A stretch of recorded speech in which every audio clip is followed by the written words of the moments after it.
Good morning, dear students. In our preparation series, this is your second history chapter, New Kings and Their Kingdoms. This is the first question.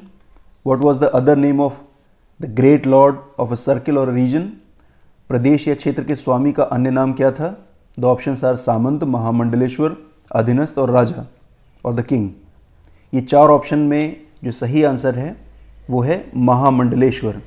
ये शब्द हमारे text book से हमें पता चलता है. इसकी थोड़ी जानकारी लेते हैं. जैसा कि हमने अपने इस चैप्टर में पढ़ा था कि एक राजा अपने पूरे क्षेत्र में शासन करने के लिए अपने पूरे राज्य को बहुत सारे छोटे छोटे हिस्सों में बांटता था. राजा खुद तो कैपिटल सिटी में रहा करता था और उसके आसपास का जो एडमिनिस्ट्रेशन था वो राजा के अंतर्गत ही आया करता था.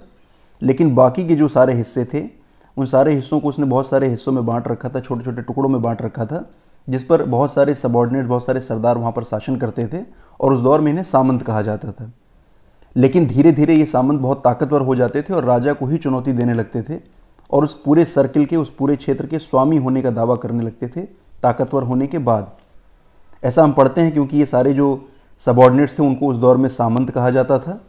लेकिन जब कोई सामंत बहुत ताकतवर हो जाता था तब वो अपने आप को इस सर्किल का, इस क्षेत्र का स्वामी घोषित कर देता था, राजा की अधीनता को मानने से इनकार कर देता था और अपने लिए फिर वो नया शब्द इस्तेमाल करता था सामंत की बजाय, महासामंत या महामंडलेश्वर. These two terms are used for that particular situation. यहाँ पर क्वेश्चन में दिया है कि ग्रेट लॉर्ड जो है सर्किल या रीजन का कौन था. तो यहाँ पर महासामंत भी दूसरा ऑप्शन हो सकता है, लेकिन महासामंत क्योंकि नहीं है, सामंत है, तो यहाँ पर अप्रोप्रिएट आंसर है Mahamandaleshwar. Now next question is about Nagabhata. Nagabhata कौन था? एक गुप्त शासक था, एक पल्लव शासक था, पाल या प्रतिहार शासक था. हमें नागभट्ट के बारे में भी अपने टेक्स्ट बुक से जानकारी मिलती है. उनकी जो अचीवमेंट्स थी उन पर प्रशस्तियाँ लिखी गई थी. प्रशस्तियाँ संस्कृत में लिखे गए वो सारे प्रशंसाएँ होती थी किसी भी राजा के बारे में, बड़े किसी पर्सनालिटी के बारे में, जिसमें उसके बारे में बहुत सारी अच्छी अच्छी बातें लिखी गई हों.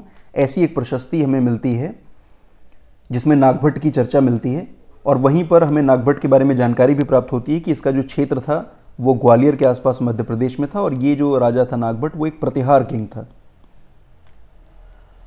अपने क्वेश्चन में वापस आएं. Who was Nagabhata? Gupta king, Pallava, Pala, all these are incorrect. Pratihara king. Nagabhata was a Pratihara king. Now next question. Who among these following invaded Somnath temple of Gujarat?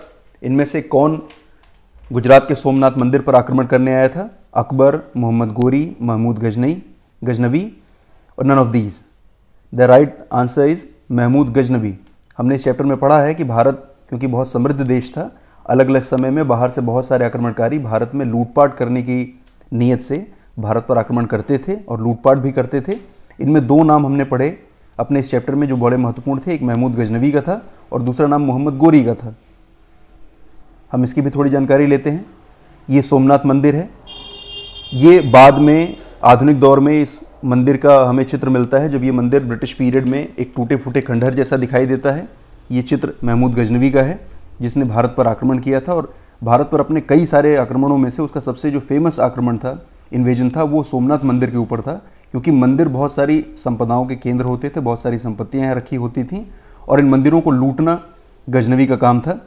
ये जो दूसरा पिक्चर आपको दिखाई दे रहा है ये आफ्टर इंडिपेंडेंस, स्वतंत्रता के बाद सरदार पटेल के प्रयास से उसी स्थान पर सोमनाथ मंदिर दोबारा से बनाया गया है. आप इसका एक विहंगम दृश्य नीचे देख सकते हैं. समुद्र के बिल्कुल किनारे है ये सोमनाथ मंदिर और भगवान शिव के जो ज्योतिर्लिंग हैं उनमें से इसको शामिल किया जाता है. हम वापस अपने क्वेश्चन में आ जाते हैं. इनमें से कौन सा आक्रमणकारी था जिसने सोमनाथ मंदिर पर आक्रमण किया था? हमने आंसर पहचान लिया है, Mahmud Ghaznavi. Next question is about Kitabul Hind. Kitabul Hind जो पुस्तक थी वो किसने लिखी थी? Who wrote this book? Ibn Battuta, Firdausi, Al-Idrisi and Al-Biruni. Al-Biruni is the right answer. ये हमारा सही उत्तर है. जैसा मैंने अभी आपको बताया कि महमूद गजनवी भारत पर आक्रमण करता है, लूटपाट करता है, लेकिन महमूद गजनवी को एक खास किस्म का शौक था. वो जिस भी जगह पर जाता था वहाँ के लोगों के बारे में, वहाँ की ज्योग्राफी के बारे में, वहाँ के कल्चर के बारे में जानना उसको अच्छा लगता था. इसलिए वो अपने साथ बहुत सारे विद्वान लोगों को भी लेकर के चलता था जो उसको उन जगहों के बारे में अच्छी जानकारी दे सकें. महमूद गजनवी के साथ जब वो भारत आया तो उसके साथ अल-बरूनी नाम के एक बहुत बड़े विद्वान भी आए थे. हालांकि उनका जन्म उज्बेकिस्तान में हुआ था. अल-बरूनी ने, जिनको बहुत सारी भाषाएं भी आती थीं, उन्होंने एक पुस्तक लिखी किताबुल हिंद, नाम से ही समझ में आ रहा है ये हिंदुस्तान के बारे में है। और इस पुस्तक में बहुत अच्छी जानकारियाँ हमें उस दौर की मिल पाती हैं, क्योंकि इन्होंने बहुत लंबा समय इन्होंने गुजारा था पंजाब में, वहाँ के लोकल लोगों के साथ, वहाँ पर ब्राह्मण प्रीस्ट, क्योंकि बहुत सारा टेक्स्ट जो था वो संस्कृत में लिखा हुआ होता था, तो संस्कृत और दूसरी भाषाओं की भी अच्छी जानकारी लेकर के, उनकी फ़िलोसफी को भी समझ करके किताबुल हिंद में अलबरूनी ने उसको रचा, उसको लिखा। इसलिए इस दौर की हिस्ट्री के बारे में जानने के लिए हमारे पास एक बहुत अच्छा सोर्स है Kitabul Hind, that was written by Al-Biruni. Al-Biruni is the right answer. Next question is about temple of Thanjavur. ये जो तंजावुर या तंजौर का जो मंदिर है, जो चोल एम्परर्स का एक बड़ा फेमस मंदिर था, this temple was devoted to which goddess, कौन सी देवी को समर्पित ये मंदिर था चोल राजाओं का। जब हम चोल हिस्ट्री को पढ़ते हैं तो ये बिल्कुल क्लियरली हमें पता चल जाता है कि ये जो सही आंसर है, काली का मंदिर नहीं था, ये वीणा वादिनी का मंदिर नहीं है, महिषासुर मर्दिनी का मंदिर नहीं है, ये मंदिर था निशुंभ सूदनी देवी का। इसको अपने टेक्स्ट से भी हम देखते चलते हैं। यहाँ पर चोल एम्पायर्स के बारे में आपकी टेक्स्ट बुक में मेंशन किया गया है, और यहाँ पर बताया गया है कि जो चोल थे उन्होंने धीरे धीरे उरैयूर से अपनी शुरुआत की थी और एक बहुत बड़ा एम्पायर खड़ा किया। जब इन्होंने मुटरियार लोगों को हराया और उसके बाद इन्होंने तंजावुर नाम का एक नया शहर बसाया और शहर में एक मंदिर बनाया जो कि गॉडेस निशुंभ सूदनी का था। यहाँ पर इस देवी का नाम भी आप याद रखेंगे, और तंजौर वो शहर है जहाँ पर ये मंदिर है निशुंभ सूदनी का। Right answer is Nishumbha Sudani Devi. Next question is about Kalhana. Kalhana कौन थे? एक तमिल कवि, एक योद्धा, एक संस्कृत कवि, एक सामंत। इस दौर में जितने भी इतिहासकारों ने, क्योंकि ये मेडुअल पीरियड था, बहुत सारे जो लिखने वाले लेखक थे, कवि थे, इतिहासकार थे, वो राजाओं के शासकों के अंतर्गत लिखा करते थे, राज्य की सेवा में होते थे, तो सामान्य रूप से वो राजाओं के बारे में अच्छी बातें ही लिखते थे। इसलिए हमें इस दौर में हिस्ट्री में बहुत सारी बातें अपने हिसाब से भी अनुमान करनी पड़ती हैं, क्योंकि सब अच्छी बातों के बीच में से भी वास्तविकता क्या है ये जानना इतिहासकार का काम है। कल्हड़ को हम बिल्कुल स्पेशल इसलिए मान लेते हैं क्योंकि कल्हड़ का जो लिखा हुआ टेक्स्ट है, उनकी जो लिखी हुई बातें हैं, उन्होंने एक तो बहुत लंबे समय का वर्णन किया है, कश्मीर के इतिहास के बारे में इन्होंने लिखा है। ये एक संस्कृत के कवि थे, the right answer is Sanskrit poet. Kalhana ने एक बहुत फेमस बुक लिखी थी, रास तरंगिणी। रास तरंगिणी जो पुस्तक है वो कश्मीर के इतिहास की बात करती है, कश्मीर के बहुत सारे शासकों की इसमें चर्चाएं हैं, लेकिन कल्हड़ ने बहुत निष्पक्ष होकर के राजाओं की अच्छी बातों को भी इसमें मेंशन किया है, साथ में राजाओं के जो कमज़ोर पहलू हैं, जो वीकर सेक्शन है, उनके बारे में भी इसने क्लियरली लिखा है। इसलिए ये बहुत अच्छा सोर्स है इतिहासकारों के लिए रास तरंगिणी, अगर जब कश्मीर के इतिहास की बात की जाती है। Next question, what was the use of money collected from taxes. करों से जो प्राप्त धन था उसका क्या उपयोग किया जाता था? राजा बहुत तरह के टैक्सेस लिया करते थे, क्या इस्तेमाल करते थे उनका?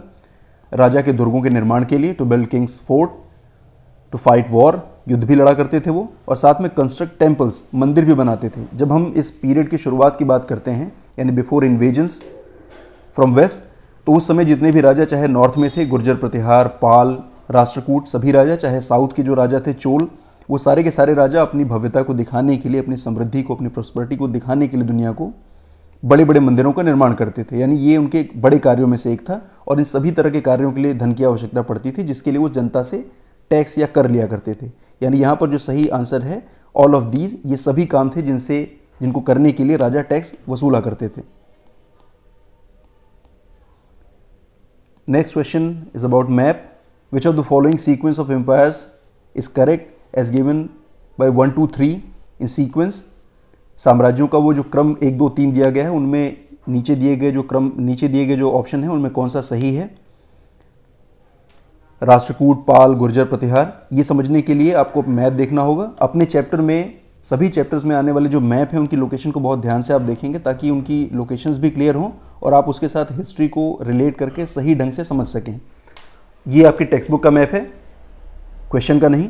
यहाँ पर हम देख सकते हैं कि ये जो क्षेत्र था, ये पहला वाला, ये गुर्जर प्रतिहारों का क्षेत्र है। इसको हम नंबर 1 कर देंगे, क्योंकि आपके क्वेश्चन में ऐसा पूछा गया कि नंबर 1 वाला एरिया किसका है। ये गुर्जर प्रतिहारों का क्षेत्र है।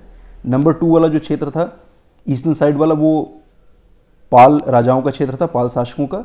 और तीसरा जो नीचे वाला जो हिस्सा है वो राष्ट्रकूटों का क्षेत्र है। यानी जो सीक्वेंस है 1 2 3 का, गुर्जर प्रतिहार, पाल और राष्ट्रकूट।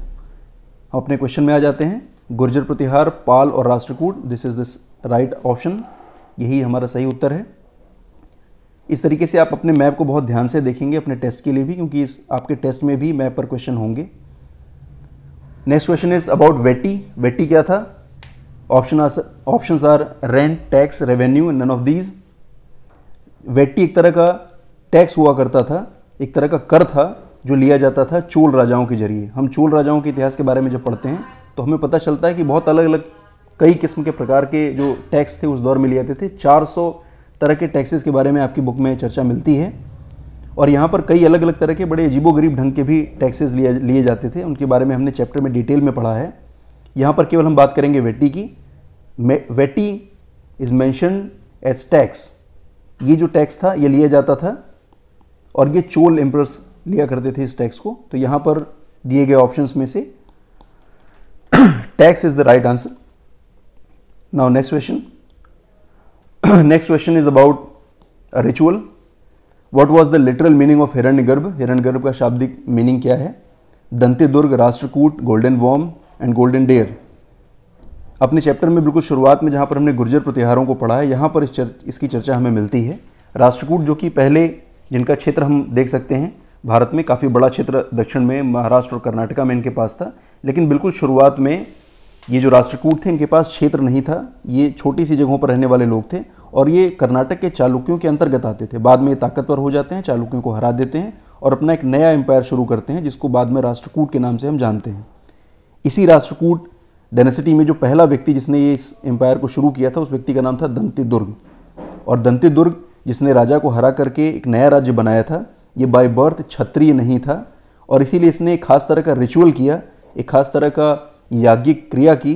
यानी एक विशेष प्रकार का यज्ञ होता था जिसके जरिए एक ऐसा व्यक्ति जो जन्म से क्षत्रिय नहीं हो उसको क्षत्रिय का दर्जा दे दिया जाता था और वो निष्कंटक होकर के बहुत आराम से राजा बन जाता था, क्योंकि सोसाइटी उसको बहुत ईजिली एक्सेप्ट कर लेती थी। तो दंतेदुर्ग जब उसने चालुक्य राजाओं को हराया तो उसने ये गोल्डन वॉर्म, ये जो विशेष प्रकार का यज्ञ था गोल्डन वॉर्म या हिरण्यगर्भ, संस्कृत में हिरण्यगर्भ शब्द है, गोल्डन वॉर्म इसके बदले आता है।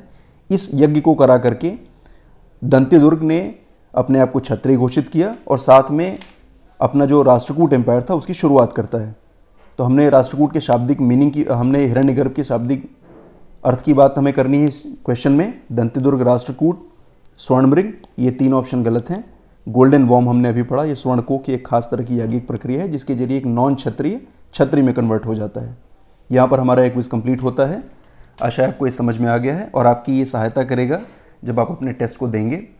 साथ में अपने सारे चैप्टर्स को भी जो आने वाले टेस्ट में आने हैं उन पर हम अपने क्विज को करेंगे। आप सभी चैप्टर्स के बताए गए क्विजेज में जो क्वेश्चन हैं और उनके जो राइट आंसर हैं वो अपने नोटबुक में नोट करेंगे और उसकी प्रैक्टिस करेंगे। धन्यवाद।